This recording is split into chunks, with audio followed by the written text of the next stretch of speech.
Bonjour et bienvenue dans le journal écho de Lyon Décideur. Vieux démons et nouveau monde, c'est le thème général des journées de l'économie qui se tiennent la semaine prochaine, les 4, 5 et 6 novembre à Lyon. Plus de 40 000 participants, des centaines d'intervenants sur 70 conférences et débats. À l'origine de cet événement qui vise à mieux faire comprendre l'économie au grand public, un homme, Pascal Leméraire, le fondateur et délégué général des journées de l'économie, notre invité aujourd'hui. Bonjour Pascal. Bonjour. Merci d'avoir accepté notre invitation. Alors un événement porté par la Fondation Innovation et Transition, avec un comité scientifique co-présidé par le tout récent prix Nobel de d'économie, Philippe Aghion. J'imagine que c'est aussi une vraie fierté pour vous, ce Nobel fidèle des GECO depuis l'origine. Oui, alors je suis très satisfait, c'est vrai, d'avoir Philippe Aghion, président du comité scientifique, depuis déjà pratiquement presque une dizaine d'années. Mais en plus, cette année, d'avoir 3 prix Nobel qui interviennent aux journées de l'économie, d'avoir Jean Tirole sur tout ce qui est les politiques industrielles, la concurrence, Esther Duflo sur comment lutter contre la pauvreté, et Philippe Aghion sur l'innovation, la destruction créatrice. On est vraiment sur les grands sujets qui permettent de regarder qu'est-ce qu'on pourrait faire de mieux dans l'économie française aujourd'hui. Alors, prix Nobel d'économie pour ses travaux sur l'innovation et la tech, et leur rôle dans le développement et la croissance. Vous pouvez nous expliquer un petit peu en synthèse ce qu'il dit alors c'est un grand défi. Philippe Aghion. Oui, c'est un grand défi parce que les économistes, quand ils voulaient expliquer la croissance économique pendant très longtemps, ils avaient des modèles dans lesquels ils disaient ce sont les facteurs de production qui permettent d'avoir de la croissance. Donc, qu'est-ce qu'il y avait comme facteur ? Il y avait le capital, le travail, et puis ce qu'on ne pouvait pas expliquer, c'était le résidu. Le résidu, c'était le progrès technique. Et pendant très longtemps, on disait ce truc-là, on n'arrive pas à l'expliquer. Et comme on ne pouvait pas l'expliquer, on ne pouvait pas tellement agir dessus. Et le grand changement avec Philippe Aghion et Howitt, puisqu'ils ont vraiment travaillé ensemble sur le sujet, c'est d'arriver à faire des modèles dans lesquels on a en fait endogénéisé le progrès technique, qui est devenu une variable et qui est progressivement devenue la variable centrale pour faire de la croissance économique. Voilà. Si on regarde aujourd'hui, quand on parle de l'intelligence artificielle, on comprend très très vite comment des nouvelles technologies peuvent faire un choc de productivité. Alors, avec des effets qui sont toujours douloureux, des emplois qui sont détruits, d'autres qui sont créés. Mais bien évidemment, c'est ça aujourd'hui qui fait l'essentiel de la croissance économique. Surtout qu'il ne faudra pas oublier une chose, c'est qu'on est en train de vivre un choc démographique négatif. C'est le grand changement. C'est qu'on va avoir plus de gens qui partent en retraite que de gens qui arrivent sur le marché du travail. Ça va peut-être modifier d'ailleurs le rapport de force entre le capital et le travail. Les travailleurs vont devenir rares. Alors que jusque-là, c'était plutôt le capital qui était plus rare, il fallait se financer. Donc, si on est avec un travail qui est rare, il va devenir essentiel pour arriver à produire plus, d'activer au maximum l'innovation. Et pour l'instant, l'Europe n'est pas vraiment partie en bonne position pour y arriver. Là aussi, il est en retard. Alors, ce thème, vieux démons et nouveau monde, on parle beaucoup souvent des fractures françaises. Là, vous vous intéressez aussi, j'ai envie de dire, aux fractures qui parcourent l'ensemble de la planète. Oui, bien sûr. Dans les vieux démons, on les voit réapparaître. Je pense que par rapport aux questions environnementales, on voit des choses quand même assez étonnantes où même le débat scientifique est mis en cause en disant mais pourquoi on parle de réchauffement climatique ?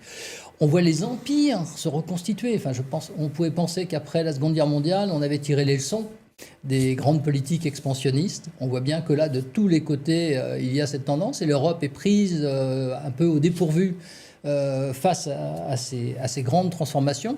Et puis, cette montée de ce qu'on appelle les populismes, en tout cas des espèces d'explications très très simples, en dehors de toute recherche scientifique, sur, il suffirait qu'il y ait moins d'immigrés, il suffirait qu'on réduise aussi le nombre de riches, etc., pour que ça aille mieux. Il ne suffira pas de réduire le nombre de riches, ni de réduire le nombre d'immigrés, pour que nos économies soient plus dynamiques. Alors, vieux démons, on l'a vu. Si on prend les nouveaux mondes, qu'est-ce qui les caractérise, alors, ces nouveaux mondes ? Alors, on voit bien qu'il y a des nouvelles technologies. Je pense qu'on vit à nouveau une révolution industrielle. Alors, ce qui est bizarre, c'est que les révolutions industrielles passées ont toujours été liées à une nouvelle source d'énergie. Que ce soit la vapeur, que ce soit le pétrole. Là, l'électricité, ce n'est pas une nouvelle source d'énergie. Il faut bien voir que fin 19e, pourquoi est-ce que la voiture était une voiture à essence et pas une voiture électrique ? C'est un peu les hasards de l'histoire. Ford ne serait pas passé par là. que peut-être on aurait vu se développer la voiture électrique. Mais par contre, ce qui est très nouveau, c'est la manière de produire de l'électricité, quand on réfléchit avec l'hydrogène, etc. Donc, on voit qu'il y a des nouvelles technologies. Mais c'est toujours par rapport à l'énergie quand même. Ah oui, c'est central. Hein. On ne fait pas de grande révolution si on ne crée pas un choc énergétique. Et peut-être qu'avec ces nouvelles manières de produire l'électricité, l'enjeu, ça sera d'abord d'arriver à faire baisser le prix de l'énergie, et de l'utiliser aussi en étant plus économe. C'est deux problèmes centraux. Quand on parle du pouvoir d'achat des ménages, une des variables sur lesquelles on pourrait jouer, c'est qu'il y ait une énergie à un prix plus accessible. On le voit aujourd'hui. Et pour ça, il faut arriver à produire de l'électricité en étant à la fois plus performant et en même temps plus favorable, je dirais, à la logique environnementale. Donc, si on y arrivait, on serait dans une situation, je pense, qui serait plus favorable. Et deuxièmement, ce qu'il faut qu'on arrive à faire dans cette révolution industrielle, c'est aussi qu'on arrive à maîtriser, en fait, le coût de cette révolution industrielle. Si on pense à l'intelligence artificielle, le grand problème aujourd'hui des centres data qui se développent, c'est qu'ils consomment une quantité d'électricité et une quantité d'eau qui est incompatible avec la transition environnementale. Donc on a un énorme dilemme. On fait une révolution avec des nouvelles technologies qui doivent nous amener à dépasser notre modèle de production, mais en fabriquant des nouvelles contraintes sur lesquelles il va falloir agir. Si on n'est pas capable de maîtriser notre consommation d'électricité et d'eau dans ces centres, l'intelligence artificielle risque d'avoir un coût énorme. C'est-à-dire qu'on peut avoir des régions, par exemple aux États-Unis, qui vont totalement se désertifier. Les cours d'eau sont asséchés. Et la production d'électricité va déboucher sur des ruptures qui feront que ces centres auront beaucoup de mal à fonctionner. En France aussi, avec des régions qui ont vraiment des problèmes de sécheresse c'est amusant durable. Parce que cette révolution industrielle, c'est une opportunité, c'est certainement une manière de vivre sur les 20 ans à venir qui est différente, et ce n'est pas du tout dans le débat aujourd'hui. On a l'impression que ce sujet-là n'est pas un débat central, alors que notre avenir, c'est celui-là. Alors, quand on dit nouveau monde, ce mot nouveau, il a souvent une connotation positive. Est-ce que la nouveauté est toujours synonyme de progrès ? Forcément, ce nouveau monde, et donc le progrès, c'est des perdants et des gagnants. Il y aura des perdants, il y a des emplois qui vont disparaître, on le voit actuellement, je veux dire que dans la logistique, on voit des effets déjà qui sont dévastateurs, donc il va y avoir des secteurs qui vont être touchés. Et là, l'économie répond toujours de deux manières. C'est d'abord, il faut créer des compensations. Il y aura des oppositions si d'un seul coup il y a des perdants qui sont dans des situations impossibles.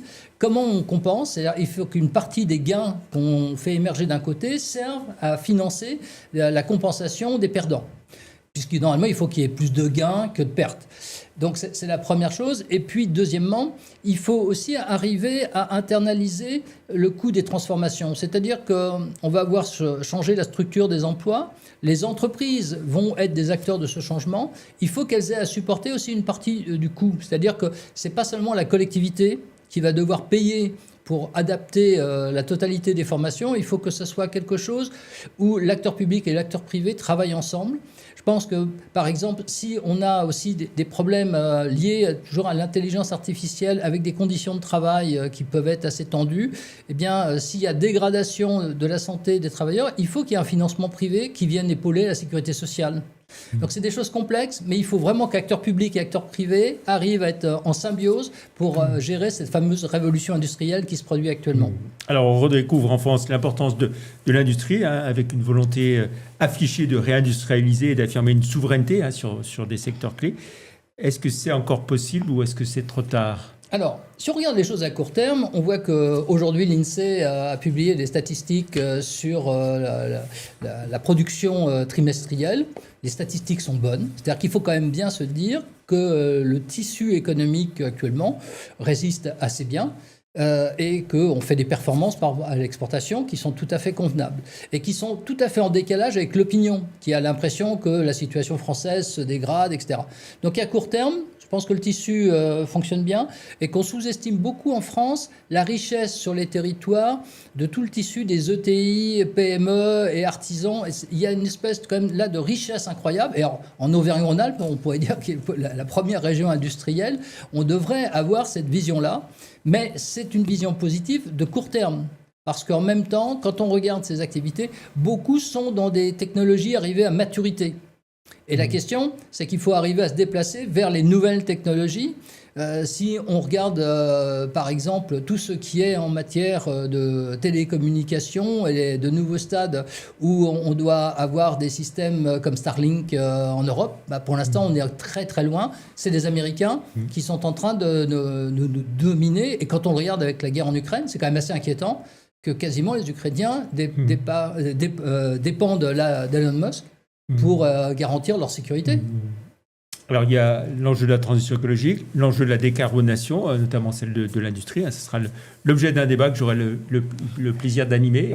Qu'est-ce que vous nous en dites sur cette décarbonation de l'industrie, vous? Alors, c'est un sujet qui est passionnant parce que quand on regarde les industriels, beaucoup sont déjà engagés dans des plans assez longs de décarbonation. C'est-à-dire que là, les activités privées sont sur des horizons de 5, 10, 15 ans.